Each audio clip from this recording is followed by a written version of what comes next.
know how powerful a little magic can be.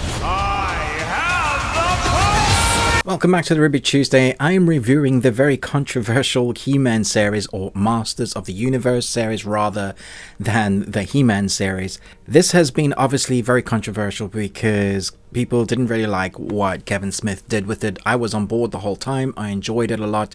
I got a lot of flack for enjoying it, but I'm here to talk about the next season, or the next series. It's 5 episodes.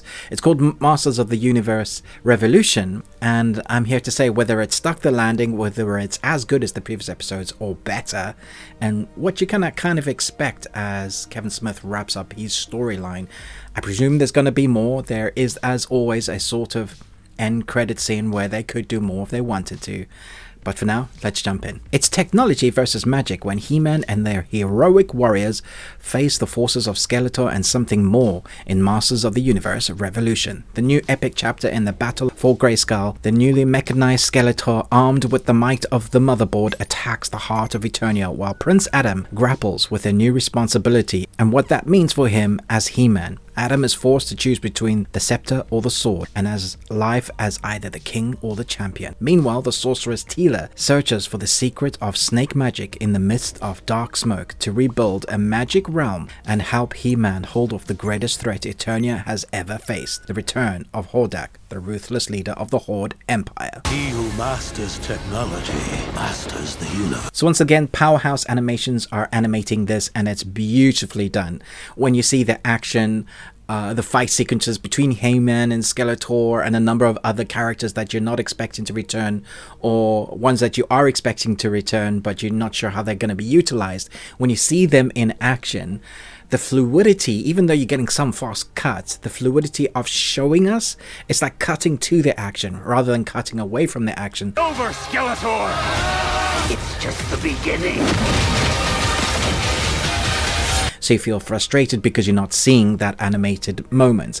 And for the most part, I would say 95% of the time, it's cutting to the action. Either it's closer or wider, but they showcase beautiful style of this kind of bright, vibrant world that we're kind of used to their style of how they've been animating. Will you rule as Adam or as He-Man?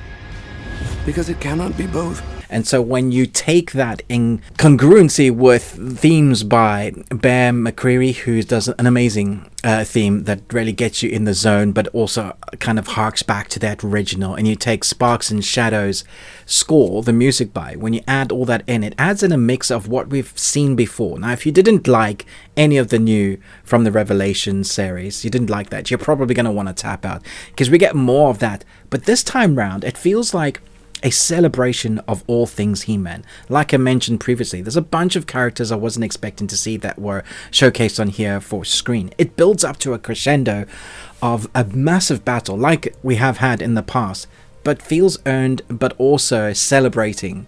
Like, hey, if you guys love He-Man, here are the things that you're probably going to love about it. This is still my own version of it, our own take on He-Man, but for the most part, all the things that we love about He-Man is there. By the power of Grayskull. We have beautiful score, beautiful animation, and then it comes back round to the story, like I mentioned in the synopsis, where we have our characters having to kind of go on their own journeys, but for the most part, it's just kind of singular, because everything's very much contained in the story. So we have build-ups, momentum moments, a lot of action in between that. We have a great story with Skeletor, still voiced by Mark Hamill, and he, for me, steals the show when it comes to voice work. I know where my talents lie. There are a couple of surprises when it comes to voice cast, which I won't mention. I'll let you discover for yourself. I would say that if there's anything for me that wasn't like absolutely kick-ass, I would say Hordak wasn't as badass as I was expecting him to be. Mostly because we only get 5 episodes, so it does feel like some of the story is rushed, that we get a lot of time in between. I would have felt like this is a 6 to 8 episode season of a story. There's a lot going on. It's a lot going on in each episode, so it feels like we're moving quickly. I don't know if they felt like they wanted to keep the editing and the pacing going fast because they didn't want to drag it out and have some negativity influence their minds. I hope that wasn't the case. But for me, I would have liked more story about the Hordak story, and when we eventually do get it, it's more like he's bad for the sake of being bad because he's a Thanos type character taking over, the universes, and I want to control everything sort of thing. For me, the most interesting story once again was the Skeletor story, and that influence with what that means for He-Man or Adam, and seeing that our characters have come a long way, how they're using their powers now, and how they kind of, you always get this upgrade. There always needs to be some sort of upgrade, because your bad guys always have some sort of upgrade or are using some sort of power. This time around, it's that use of technology and magic which they're kind of putting in together, both good and evil, and it works for a storyline. It's a lot of fun. Skeletor anymore. He's more powerful than ever. Yeah, it's a lot of fun, which is what I was really hoping they were going to keep. It felt like they were taking themselves a little bit too seriously, and they forgot that He-Man is fun. It is essentially for kids, and then the generations of kids that have grown up watching He-Man. So now we have this kind of mixture of it is for kids, a new generation, but also for those that loved He-Man originally. Of course, there's always going to be those like, this is not my He-Man. Fine, you don't have to watch it if you don't like it. But for those that are on board before, I think you're going to love this and possibly think this is the better story. Kind of found their footing, their groove, their pacing, the tempo, all of that coming into fruition now, and just celebrating everything. And that's what I felt like. Everything on screen, every time I saw a character I knew and what they did with them, the voice work, there are some dialogue lines I just cracked up laughing. There's some moments that I thought were quite vicious. It just was right. It just felt like they hit the right key and tone for this particular story of the Masters of the Universe.